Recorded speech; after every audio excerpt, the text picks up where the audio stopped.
Anchors Away 90-second RV park reviews. Here's your host, Brent.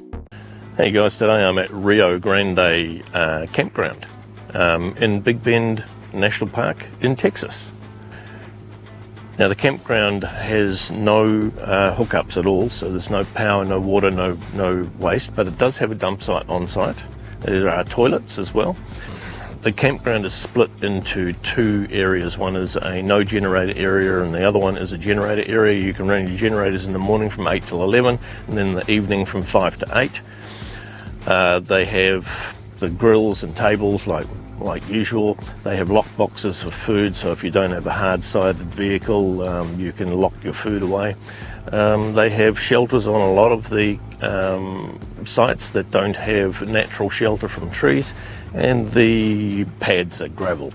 Relatively level. We didn't have to do much to level up our A-class. Now, of course, the campground has some lovely trails leading away from it. We've done one of them. We did it yesterday, and you'll be able to watch that video as well.